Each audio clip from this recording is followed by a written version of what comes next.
Hi, we're here in the veggie patch today, and today we're going to prepare this ready for planting. Just want to talk to you a little bit about what we're going to do and why. First of all, there's a lot of weeds in here. I haven't actually worked this veggie garden for over a year. The chooks have had the run of the place, which has in a way been a bit of a rest for it, but I have been putting horse manure in here, and we'll have a close look at what's going on. I'm going to use a fork. A lot of people will use a shovel, but I've got so many worms in here, I just can't stand to cut them in half.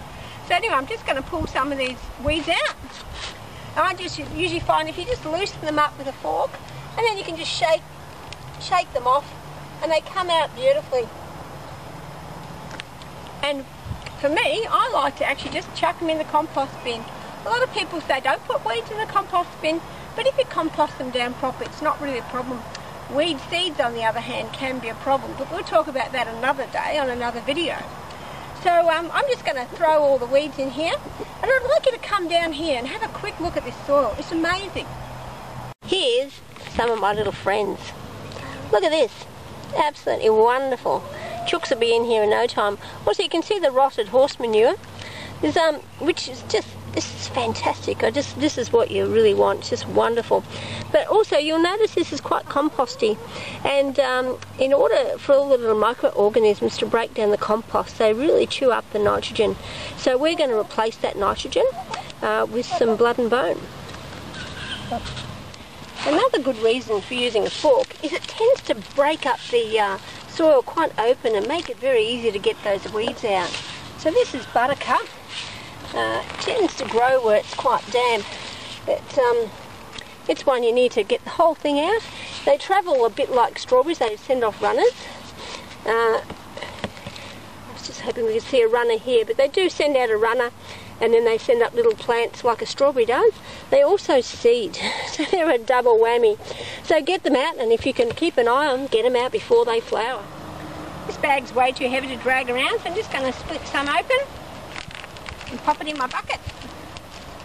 Blood and bone is actually literally that. It's finely crushed up bone and bits of the animal that aren't used at the abattoir. And it's finely crushed. It's a wonderful organic slow-release fertilizer. Really gives the plants a good kick on. So that's nitrogen, phosphorus and potassium. Roots, shoots and fruits. That's what the different bits are for. So we're actually going to fix the shoots and get the plants fed and get the roots going. So I'm going to leave it at that, and we're going to go and feed. We haven't dug this over yet. There seems to be no point. If we're going to dig it, we might as well dig the blood and bone in. So it's about 100 grams. Oh, every pack might be different, so read it. But this particular one is 100 grams per square metre, which is a little bit more than my hand will hold.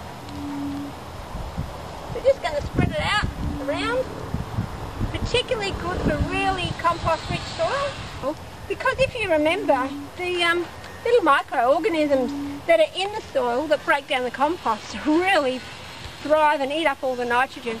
So even though your soil looks amazing and looks wonderfully rich, it can actually be nitrogen deficient. So this will fix that.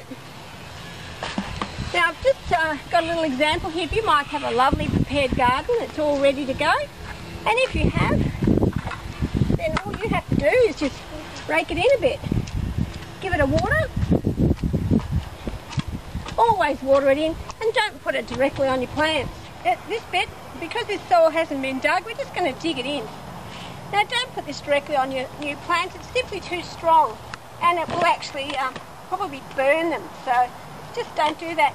If you find yourself digging up bits of weed, don't be tempted to ignore them. All these couch grasses, the slightest bit of root and away they will go again.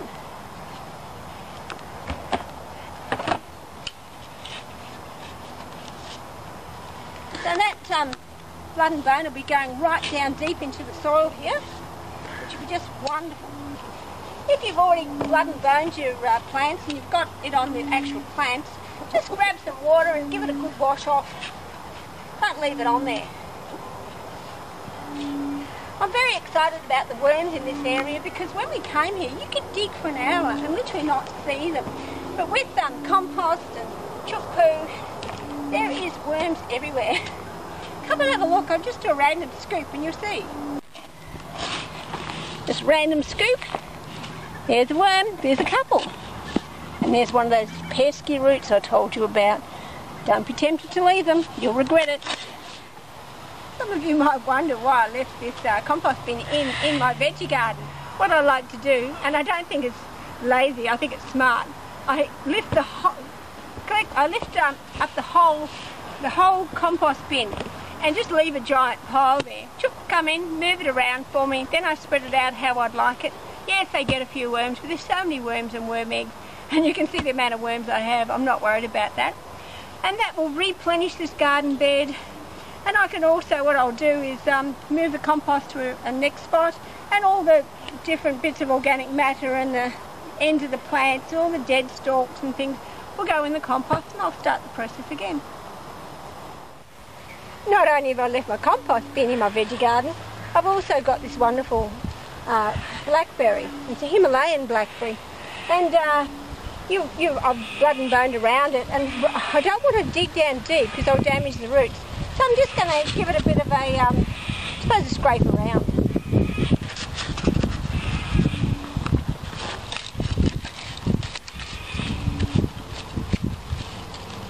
Just trying not to damage the roots. Might have got one there.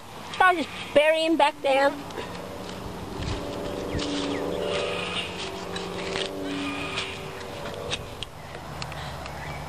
Okay, and now it's all watered in. That's just to work the blood and bone into the soil. Remember, it will start releasing straight away, but just slowly, and we'll continue to release the fertilizer for your plants.